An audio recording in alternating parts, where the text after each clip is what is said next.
The great Nicobar project అగర్ మనం తీసుకొని చూస్తే రాహుల్ గాంధీ మాట్లాడిన దాంట్లో వాస్తవాలు ఎంత, ధ్రువరాటి కొట్టిన ట్వీట్లలో సత్యం ఎంత, బట్ యాక్చువల్ పాయింట్ ఏంది అని చెప్పి మనం మాట్లాడదాం ఫ్రెండ్స్. రాహుల్ గాంధీ ఫస్ట్ ఏం మాట్లాడిండో ఒకసారి చూద్దాం. రాహుల్ గాంధీ ఏమన్నాడంటే గ్రేట్ నికోబార్ ప్రాజెక్ట్ ఏదైతే ఉంది కదా అది కంప్లీట్గా ఒక బిగ్గెస్ట్ స్కామ్ అంట. ఇంకా ప్రాజెక్ట్ కూడా మొదలు కాలే, ఇక్కడిక్కడ ఎవడెవడికి ఏట్ల పైసలు వచ్చినాయి కూడా తెలియదు, అప్పుడే ఒక 80,000 కోట్ల స్కామ్ అని చెప్పి రాహుల్ గాంధీ గారు నిర్ధారించేసి వీళ్ళు గడవికనిక లీడర్ ఆఫ్ ది అపోజిషన్ అవుతాడా కూడా నాకు అర్థం కాదు. ఇప్పటికీ యావత్ భారత్ ఒక టర్నింగ్ పాయింట్ దగ్గర ఆడింది. ఒక ఐలాండ్, ఒక డెసిషన్, ఒక ఫ్యూచర్ వైపు నడుస్తుంది భారత్. గ్రేట్ నికోబార్ ప్రాజెక్ట్ అనేది ఒక ఇంటర్నేషనల్ ట్రాన్స్షిప్మెంట్ ప్రాజెక్ట్ ఉంటుంది. అందులో ఈ స్ట్రాటజిక్ లొకేషన్ చూడండి ఫ్రెండ్స్, ఇది ఒక ఇంటర్నేషనల్ షిప్మెంట్ పోర్ట్ తయారైతున్నది ఆడ, ఒక గ్రీన్ ఫీల్డ్ ఎయిర్పోర్ట్ తయారైతున్నది ఆడ, ఒక పవర్ ఇన్ఫ్రాస్ట్రక్చర్ డెవలప్ అవుతున్నది ఆడ, ఒక ప్లాన్డ్ టౌన్షిప్ వస్తున్నది ఆడ. అంటే టోటల్ ఇన్వెస్ట్మెంట్స్ దగ్గర మనం తీసుకొని చూస్తే $multi-billion ఈ లొకేషన్లో మనం ఇలా పంపింగ్ చేస్తున్నాం. ఇప్పుడు ఈ ప్రాజెక్ట్ మనకి ఎందుకు క్రిటికల్ అని అంటే, ఇప్పుడు మనం ఏం చేస్తున్నాం అని అంటే భారత్ ఎవరి మీద డిపెండ్ అయింది, ఇప్పుడు కొలంబో ఇంకా సింగపూర్ మీద డిపెండ్ అయింది. అంటే నీ లాజిస్టిక్ షిప్లు ఏవైతున్నాయో ఏడాగుతాయి, శ్రీలంక కొలంబోలో ఆగుతాయి, లేకపోతే సింగపూర్లో ఆగుతాయి. అంటే నీ భారత్ పైసా మంది దగ్గరకు పోతే రాహుల్ గాంధీకి ధ్రువరాటికి ప్రాబ్లం లేదు.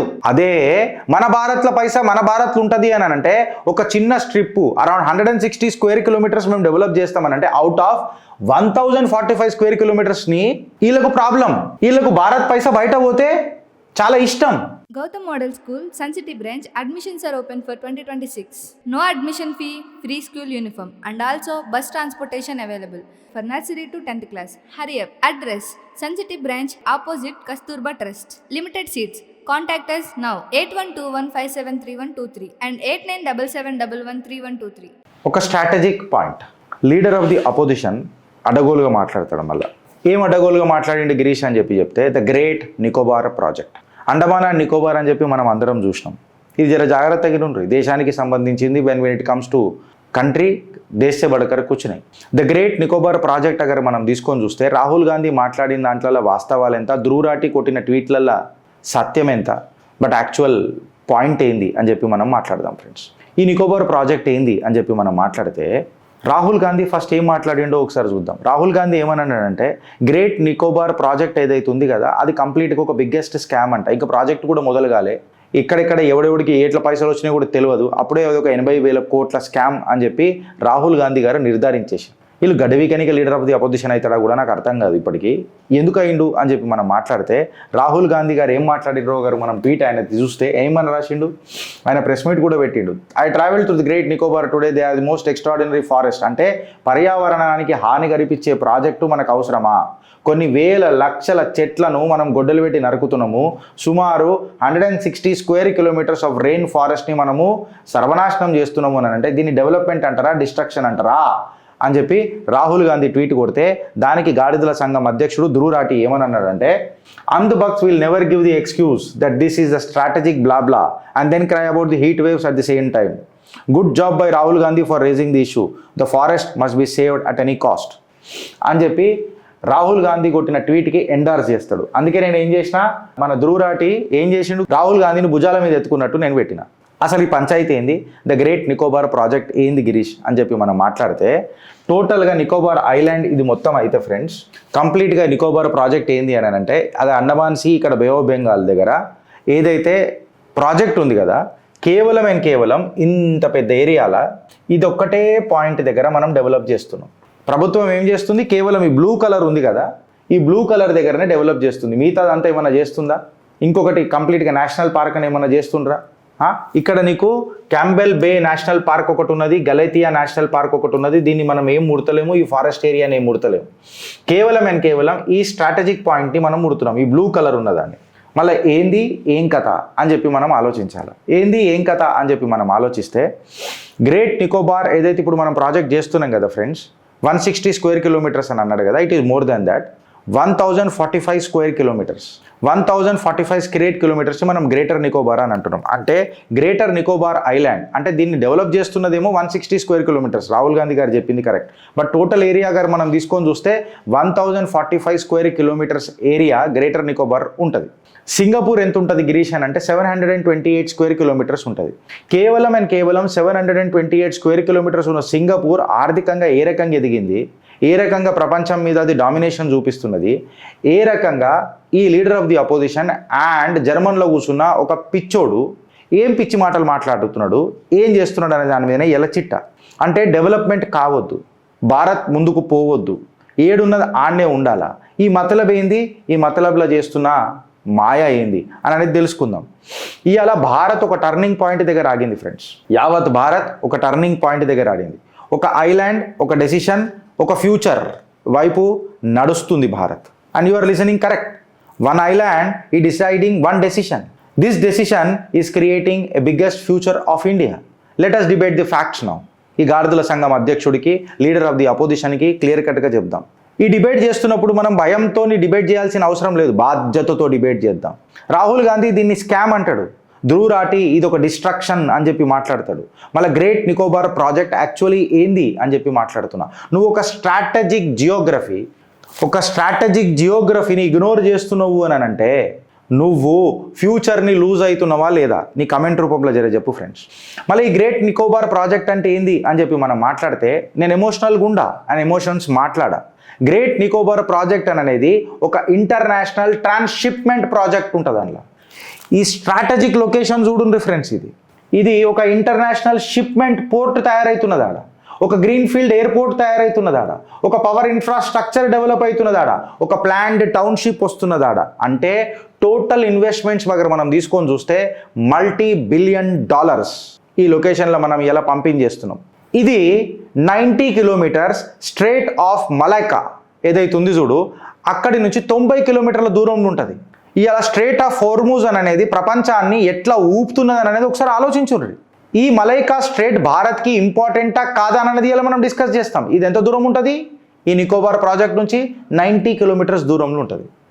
మలకా స్ట్రేట్ అనగా మనం తీసుకొని చూస్తే సిసలైన గేమ్ ఈడ మొదలవుతుంది.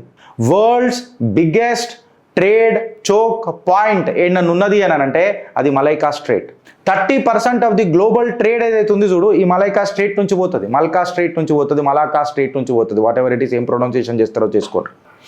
30%, సుమారు 60 to 80% of the Chinese energy goods ఏవైతే ఉంటాయి చూడు, ఈ మలాకా స్ట్రేట్ నుంచే పోతాయి. చైనా ఈ రూట్ నుంచి బాగా డిపెండ్ అవుతుంది. భారత్ కేవలం స్పెక్టేటర్ లెక్క చూసుకుంటా కూర్చుందామా?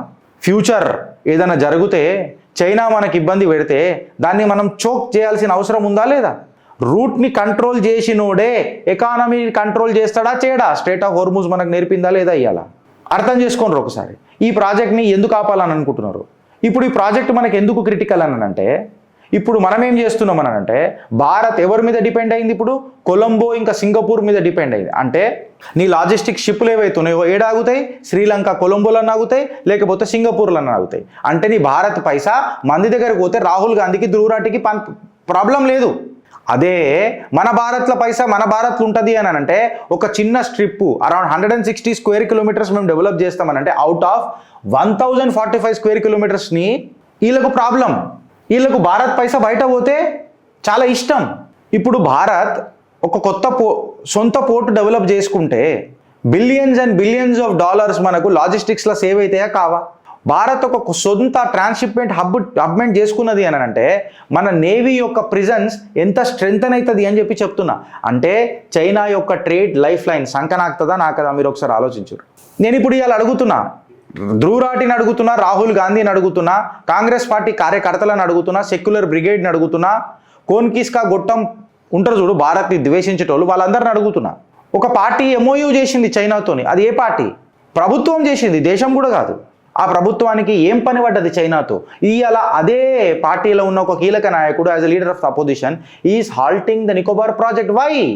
In the name of destruction, why the project is getting halted and what is the payment terms from the China?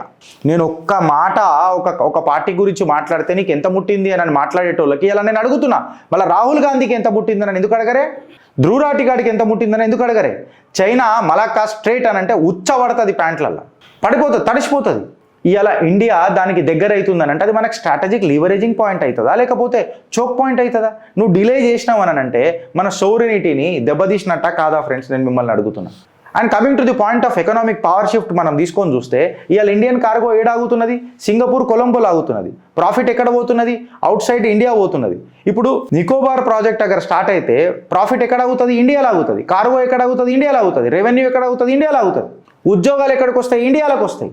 ఇది లేక ఎందుకు మడుతున్నది అని అంటున్నా. ఇప్పుడు సింగపూర్ ఇవాళ అంత పెద్ద దేశం ఎట్టుకైంది, అలా ఎకానమీ ఏడికని బిల్డ్ చేసిరనంటే పోర్ట్ల ద్వారా బిల్డ్ చేయలేదా? దుబాయ్ ఇవాళ ఎకానమీ ఏడికని బిల్డ్ చేసిందంటే లాజిస్టిక్స్ నుంచి చేయలేదా? దుబాయ్ ఎయిర్పోర్ట్ నుంచి అలా ఒక బిజినెస్ హబ్ కాలేదా? మందేమో పోర్ట్లు కట్టుకొని ఆర్థికంగా ముంగడికి పోతుంటే నువ్వేమో ఒక పోస్ట్ పెట్టి డిబేట్ చేయమంటావా రాహుల్ గాంధీ? ఇవాళ అడుగుతుంది దేశం, నువ్వేం సమాధానం చెప్తావని అని అడుగుతుంది.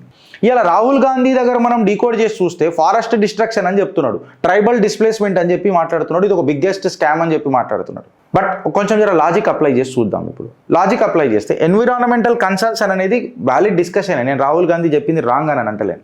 బట్ దీన్ని స్కామ్ అని అనడం అంటే అది కూడా వితౌట్ ప్రూఫ్ అని అనేది పొలిటికల్ నరేటివా కాదా ఫ్రెండ్స్? నేను మిమ్మల్ని అడుగుతున్నా. ఎవిడెన్స్ లేకుండా మాట్లాడడం అనేది స్కామ్ కాదా? ఇది స్లోగన్ కాకపోతే దీన్ని ఏమంటారు మళ్ళీ? రాహుల్ గాంధీ అన్న మాటనే నొప్పుకుంటా. ఎన్విరాన్మెంట్ అనేది చాలా ఇంపార్టెంట్, నేను కాదని అంటలేను. ట్రైబల్ యొక్క హక్కులు చాలా ఇంపార్టెంట్, నేను కాదని అంటలేను. బట్ బ్యాలెన్స్ ఏందని అంటే మీరు అర్థం చేసుకోవాల్సింది ఇక్కడ కేవలం 160 స్క్వేర్ కిలోమీటర్సే కదా. ఆయననే ట్వీట్ చేసిండు కదా, ఇక్కడ నేను మాట్లాడతలేను, ఆయననే రాసిండు. It is 160 square kilometres of the rain forest condemn to die. Total ఎంత ఉంది? 1045 స్క్వేర్ కిలోమీటర్స్ ఏరియా అది, of which only 160 square kilometres are been developed. Now there is a balance. Environmental clearances ఖచ్చితంగా రిక్వైర్ అయితే తీసుకుంటారు. Tribal యొక్క హక్కులను safe gourd చేయాలా, వాళ్ళ జీవన శైలిని మనం సేఫ్ గార్డ్ చేయాలా, అది చేస్తారు. Because it is only related to 160 square kilometres. Impact studies జరుగుతున్నాయి. చైనా ఓడేమో అవన్నీ చేస్తే పర్యావరణానికి ఏం చేసినా మనం మాట్లాడే అడ్డమైన వైరస్లు చేసినాం అన్నాడు, ఏం మాట్లాడు పల్లెత్తు మాట కాంగ్రెస్కి అసలే రాదు. Now when it comes to development versus environment, at least to certain extent మనం ఏం చూస్ చేద్దాం ఫ్రెండ్స్? భవిష్యత్ భారత్ని దృష్టిలో పెట్టుకొని రెండు రెస్పాన్సిబులే, నేను కాదని అంటలేను. బట్ వెస్టర్న్ ఇంట్రెస్ట్లు ఎవడి కోసం ఎవడు పనిచేస్తుండ అనేది కూడా ఒకసారి ఆలోచించాలి కదా. ఒకడు ఇన్ఫ్లుయెన్సర్ లెక్క ఎంటర్ అవుతాడు ధ్రువరాటి అనేటోడు, రాహుల్ గాంధీని భుజాన్ని ఎత్తుకుంటాడు. డెవలప్మెంట్ వర్సెస్ ఫారెస్ట్ అని చెప్పి ట్వీట్ కొడతాడు. అంటే మన ట్రేడ్ రూట్స్ చోక్ అయిన వాడికి ప్రాబ్లం లేదు. ఆడ ఏడ కూర్చొని ఉంటాడు, మళ్ళీ జర్మనీలో కూర్చొని ఉంటాడు, భారత్లో కూర్చోడు. వాడికి భారత్తో ఏం పని? నీకు భారత్తో ఏం పని? నువ్వు జర్మన్లో కూర్చొని ఉన్నప్పుడు నువ్వు ఆడ జల్సాలాడు కదరా, వీడికి ఎందుకు వస్తున్నావు? అంటే భారత్ ఇండో పెసిఫిక్లో డామినెన్స్ చేయొద్దు అంటే ఒక యూట్యూబర్ వచ్చి జియో పొలిటికల్ డామినెన్స్ చేస్తే మనం అందరం కూర్చోవాలి, ఇలా చూసుకుంటూ కూర్చోవాలి, అవలగాలం అందరం అవలగాలం చేసుకుంటా.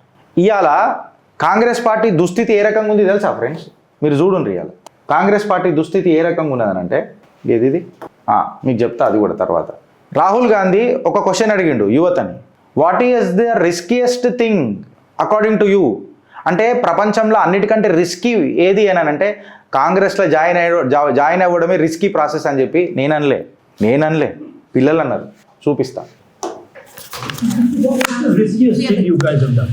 Like, what's the thing where you were like, yeah, what's the riskiest thing you've done? Join Congress. Okay, that's risky. That's real risky. What other risky stuff have you guys done? What's the riskiest thing you guys have done? Like, what's the thing where you were like, yeah, what's the riskiest thing you've done? Join Congress. Okay, that's risky. That's real risky. మనోడు ఇంత అయినాక కూడా నవ్వుతున్నాడు అని అంటే మనోడు సంకల్ప బలానికి నేను నిజంగా పాదాభివందనం చేస్తా రాహుల్ గాంధీ. దునియాలో అన్నిటికంటే పెద్ద రిస్క్ ఏంద్రా నాయనా అని చెప్పి మాట్లాడితే కాంగ్రెస్ని జాయిన్ అవ్వడంత పెద్ద రిస్క్ ఏం లేదని చెప్పి పోరలు చెప్తున్నారు. ఇవాళ క్లియర్ కట్గా ప్రపంచానికి ఒక మంచి ఇన్ఫ్రాస్ట్రక్చర్ రాహుల్ గాంధీ కావాలి, భారత్కి ఒక మంచి పార్టీ కావాలా. భారతీయులు కష్టపడి ఒక పార్టీని గెలిపించుకున్నారు. అందులో నువ్వు ఏలు పెట్టకు, వాసన చూడకు.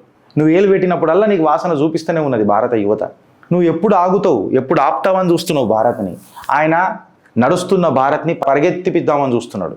సో నువ్వు ఎవరి కోసం పనిచేస్తున్నావు అనేది ప్రజలకు క్లారిటీ కావాలి. అలా ప్రపంచానికి పర్యావరణానికి ఏదైనా ప్రాబ్లమ్స్ ఉంటే దానికి సొల్యూషన్స్ ఉంటాయి రాహుల్ గాంధీ. ఫ్యూచర్ కూడా మన భవిష్యత్ భారతీయులకు ఫ్యూచర్ కూడా బిల్డ్ చేయాలా. నువ్వు ఫియరే స్ప్రెడ్ చేస్తూ ఉన్నావు, నువ్వు బాధ్యత ఏడా చెప్తున్నావు అని చెప్పి మాట్లాడుతున్నావు. నేను ఇలా వీళ్ళందరికీ ఒక క్వశ్చన్ వేస్తున్నా మీ ద్వారా. అంటే భారత్ వేరే దేశాల మీద, మన కొలంబో లేకపోతే మన సింగపూర్ మీద డిపెండ్ కావాలన్నా ఫ్రెండ్స్? ఇండియాకి స్ట్రాటజిక్ ఆపర్చునిటీస్ అనేది మనం లీవరేజ్ చేసుకోవద్దా? ఇండో పెసిఫిక్లా చైనానే డామినేట్ చేయనిద్దామా? భారత్ యొక్క డామినెన్స్ చూపెట్టొద్దా? భారత్ ఒక గ్లోబల్ పవర్ ఒకడు డిక్లేర్ చేయాలా? మనం డిక్లేర్ చేసుకోలేమా? భారత్ ఎప్పుడు స్పెక్టేటర్ లెక్కనే ఉండాలా? సూపర్ పవర్ కంటెండర్ లాగా మనం డిసైడ్ కావద్దా? గ్రేట్ నికోబార్ ప్రాజెక్ట్ అనేది ఒక ప్రాజెక్ట్ కాదు friends. It's an economic ambition for Bharat. It is a strategic position for Bharat. It is a future infrastructure for Bharat. నేను ఆధారాలు పెట్టి మాట్లాడినా. వీళ్ళు 160 స్క్వేర్ కిలోమీటర్స్ని భూతద్దంలో పెట్టి చూపించి కంప్లీట్గా ఒక చిన్న చితక అమీబాని డైనసార్ లెక్క చూపుతున్నారు. డిబేట్ నేను వెల్కమ్ చేస్తున్నా, మళ్ళీ నా క్వశ్చన్స్ కూడా వీళ్ళు వెల్కమ్ చేస్తారా అని చెప్పి మాట్లాడుతున్నా. వీళ్ళు భయాందోళనకు గురయ్యే నరేటివ్లు ఏదైతే స్ప్రెడ్ చేస్తున్నారు చూడు, నేను బాధ్యత గల నరేటివ్తో దీన్ని చంపేస్తున్నా. డెవలప్మెంట్ ఇంపార్టెంట్ కాదా? భారత్కి ఫ్యూచర్ ఉండాలా వద్దా? నేను అడుగుతున్నా ఫ్రెండ్స్, నాకు చెప్పు రిజర్. వీడికి అయిపోయింది అని అంటే వీడికి కాలే. కాంగ్రెస్ పార్టీ ఒకరోజు కూడా దీని మీద మాట్లాడదే.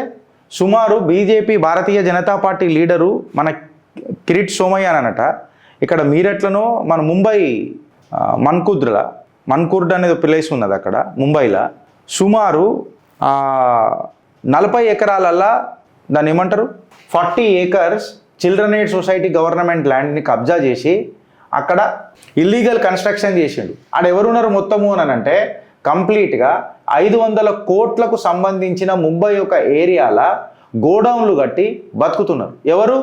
ఎంక్రోచ్మెంట్ చేసిన వాళ్ళు, ఇల్లీగల్ ఎంక్రోచ్మెంట్లు చేసిన వాళ్ళు, బంగ్లాదేశీ ముస్లింలు. మన కాంగ్రెస్ దీని మీద ఎందుకు మాట్లాడది?